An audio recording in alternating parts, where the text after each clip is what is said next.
Jaipur jewellery show का आगाज फिर से हो रहा है। ये जयपुर की ज्वेलरी की खूबसूरती को वैश्विक पटल पर रखता है। जयपुर राजीव जी बड़ा ही खूबसूरत शहर है, रत्नों के लिहाज से, ज्वेलरी के लिहाज से, और जब आप ये शो करते हैं तो इसकी कारोबारी आभा भी बढ़ जाती है। इस बार क्या खास? इस बार ये शो जो है और भव्य हो गया है। पिछली बार 1100 बूथ थे, इस बार 1200 हो गए हैं। हमारे एग्जीबिटर्स बढ़ गए हैं, हमारे विजिटर्स 40,000 से 50,000 होने की उम्मीद है।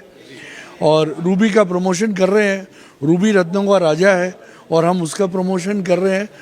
तो मतलब ये शो का जब हम आयोजन करते हैं, हमारे लिए ये ऐसा होता है जैसे कोई फेस्टिवल हो रहा हो, और पूरी कमेटी उसमें जुट जाती है।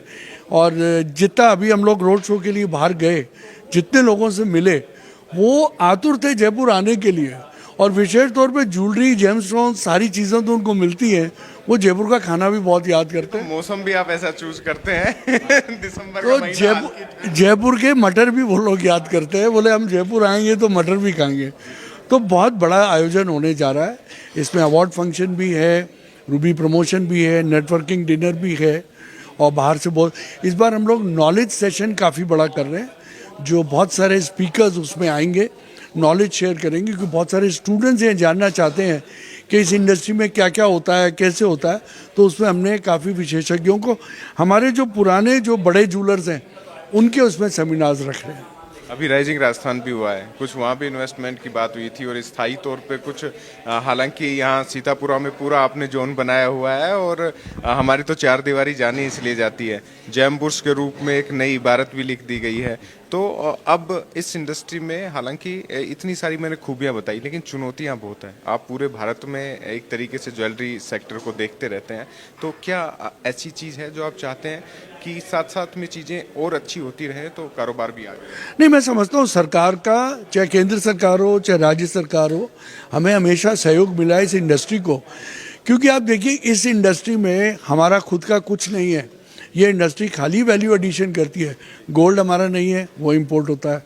खादान हमारे नहीं है, अफ्रीका से, लैटिन अमेरिका से आते हैं।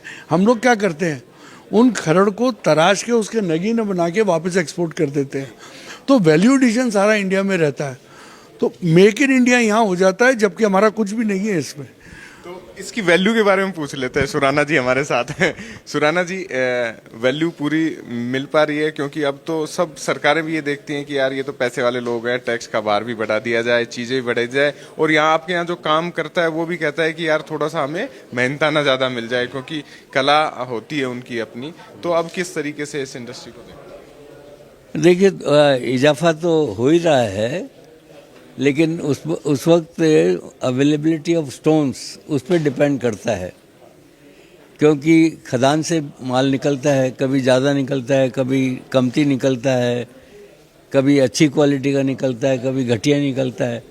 तो उसके ऊपर डिपेंड करता है। वैसे नेचुरल जो इजाफा हो रहा है वो तो हो ही रहा है।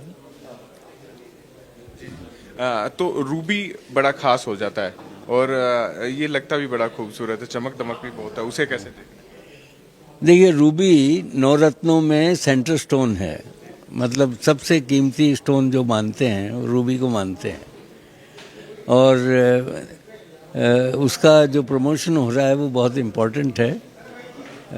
जैम फील्ड्स इसमें अग्रणी है, और वही इसका मेन प्रमोटर है, और उसके साथ 15 प्रमोटर्स और भी हैं। तो वो बहुत ज़ोर शोर से इसका प्रमोशन हो रहा है, और हमें उम्मीद है कि इसका रिजल्ट ज़रूर मिलेगा। परिणाम मिलेगा। और परिणाम तो कह सकते हैं कि ये इबारत जब लिखी गई थी, छोटे छोटे कह सकते हैं कि स्टोन्स जो धरातल पर थे वो अब खूबसूरत के रूप में सामने आ रहे हैं। राजू जी ने बताया अब की बार तो स्टॉल्स भी बड़ी बढ़ गई है, आपकी चमक भी बता रही है कि हाँ रेस्पॉन्स ठीक आ रहा है। तो क्या है ये कैमरे की लाइट है। हाँ भाई, शो चूंकि जैसा कि बताया है, जो कंज्यूमर आ रहे हैं देश भर से, जो ग्राहक आते हैं, उनको इतना ज़्यादा माल देखने को मिलेगा और चॉइसेस मिलेगी। वो कंपेयर भी कर सकते हैं बजट के हिसाब से भी, टेस्ट के हिसाब से भी। और चूंकि जयपुर के जोहरियों के अलावा इस बार देश के ज्वेलर भी बढ़ते जा रहे हैं, इसलिए इतनी ज्वेलरी आपको देखने को मिलेगी कि आपको लगेगा कि 600 शोरूम एक साथ हैं। हमें जहाँ भी जाना है, जहाँ भी कंपेयर करना है, दाम भी कंपेयर करने हैं, वो हम कर सकते हैं और ऑन द स्पॉट बाइंग कर सकते हैं। अजय जी कुछ खास बुलेट पॉइंट बता दीजिए, जो राजस्थान चौक प्रवासी भी देख रहे हैं कि भाई मौसम भी अच्छा है, थोड़ी सर्दी भी है और सीजन भी ऐसा है कि अपनों से मिल भी आएंगे और कारोबार की बातें भी हो जाएंगी, तो क्या क्या उनके लिए खास तैयारी आपकी है? आयोजक की दृष्टि से हम लोग इस वर्ष ब्राइटेस्ट है, बिगेस्ट है, और सबसे बड़ी बात यह है कि 1200 बूथ में, यानी हमारे पास जितना एरिया उपलब्ध था वो हमने सारा काम में ले लिया है। और जो B2B का हमारा पिंक क्लब है उसमें भी आपको व्यापारी जो आएंगे तो 98 बूथ हैं वहाँ पे, और डायरेक्ट है, वो अनडिस्टर्ब रहेगा। सबसे अच्छी बात यह है कि कंज्यूमर को जो हम देख पा रहे हैं कि कंज्यूमर इसका वेट कर रहे हैं, वो हमारे से पूछ रहे हैं क्या डेट्स है, तो कंज्यूमर इसके लिए वेट कर रहे हैं और JJS की प्रतीक्षा रहती है। शादी ब्याह की जो खरीदारी होती है वो JJS के माध्यम से। आपके जरिए भी डेट बता दीजिए। मैं तो बता ही चुका हूँ। 20 से 23 दिसंबर Jaipur jewellery show at JECC। एक बात खास रहती है कि जयपुर जब भी आता है तो मुनाफा देके जाता है। कोई भी ज्वेलर या कहें कि कोई भी अब कंपनियां, अगर साउथ अफ्रीका की बात करें जहां से रॉ मटेरियल्स बड़ी संख्या में आता है, खदानें बड़ी अच्छी हैं, तो वहां पर अब देश दुनिया की भी निगाहें हैं।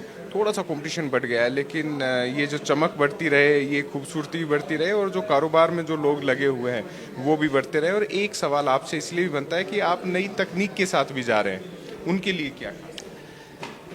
अभी जब JJS शुरू हुआ था 2003 में, उस समय जयपुर कलर स्टोन की मंडी माना जाता था, एमरल्ड कैपिटल माना जाता था, जेम सिटी माना जाता था। पर पिछले 20 साल में जयपुर ज्वेलर्स की भी बड़ी मंडी बन गया है, ज्वेल सिटी बन गया है, और हमारी जो मैन्युफैक्चरिंग है वो दुनिया के किसी भी मैन्युफैक्चरिंग सेंटर से कम नहीं है। और एक बहुत बड़ा व्यापार सीतापुरा एरिया में हो रहा है जो एक्सपोर्ट हो रहा है, और वही लोग और बाहर के लोग भी ज्वेलरी वैसी उपलब्ध करा रहे हैं जो दुनिया के किसी भी सेंटर में उपलब्ध होगी। तो सबसे अच्छी बात यह है कि हमारे यहाँ लेबर सस्ती है, हमारे खुद के स्टोन्स हैं, तो ग्राहकों को जो चीज़ मिलेगी वो दुनिया के किसी भी एरिया से सस्ती मिलेगी। एक अंतिम सवाल उनके लिए ले लेता हूं जो अगली पीढ़ी है और खासतौर पर डिजाइनिंग फील्ड में आ रहे हैं बहुत सारे। अब आपकी पीढ़ी क्या है कि पुरानी दुकानों पर नहीं बैठती, वो शोरूम भी अच्छे बनाती है और साथ में डिजाइन्स भी अच्छी बनाती है, थोड़े लाइट वेट में भी बहुत सारे अच्छे दिखे। तो उन डिजाइनर्स के लिए जिनको आप प्रोत्साहित भी करते हैं, आपने नई चीज शुरू की थी, जब मैं लगातार इससे जुड़ा रहा तो मैंने देखा कि आपने कुछ डिजाइनर्स को आपने जोड़ा। हमने आपकी भी यात्रा देखी है। चूंकि बडिंग डिज़ाइनर है, ज्वेलरी में डिज़ाइनिंग बहुत महत्वपूर्ण मसला है, और डिज़ाइनिंग ही अट्रैक्ट करती है। अगर हमको दोबारा किसी ग्राहक को माल बेचना है या तीसरी बार माल बेचना है तो हम सेम आइटम नहीं बेच सकते, और अगर नया माल बेचना है तो डिज़ाइनिंग के दम पे ही बेच सकते हैं। JJS में बडिंग डिज़ाइनर को बहुत अवसर मिलता है, उसके लिए हम बूथ भी देते हैं, फ्री बूथ भी देते हैं, और उनको अवसर देते हैं कि वो नई टेक्नोलॉजी को इस्तेमाल करें। अगर आपने गौर किया होगा, ज्वेलरी में लगातार कैड और नई टेक्निक की वजह से बहुत इंप्रूवमेंट आया है, और ग्राहकों को अब ये समझना नहीं पड़ता कि वो ये बात कभी नहीं कहते कि ये मेकिंग अच्छी नहीं है, वो डिज़ाइनिंग में इंटरेस्टेड रहते हैं। बजट इशू है, लाइट वेट चाहिए, नई जनरेशन को लाइट वेट ऐसी चाहिए कि वो अगर किसी प्रोग्राम में जा रहे हैं, पार्टी में जा रहे हैं, तो पहनने में दिक्कत नहीं आए। तो ये सब कुछ जयपुर ज्वेलरी शो में इस वर्ष देखने को मिलेगा।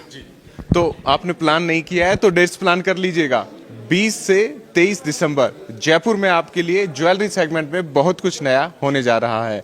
JJS में ज्वेलर्स को इंतजार रहेगा, आपके साथ B2B मिलेनियल्स का भी और साथ में नए उत्पाद के शोकेस का भी। ज्वेलर्स को भी इंतजार रहता है कि राजस्थान में जो खूबसूरती ज्वेलरी सेक्टर में है वो इस शो के जरिए दिखाई जाए। वीडियो जर्नलिस्ट सुरेश शर्मा के साथ अंकित तिवारी, राजस्थान चौक, जयपुर।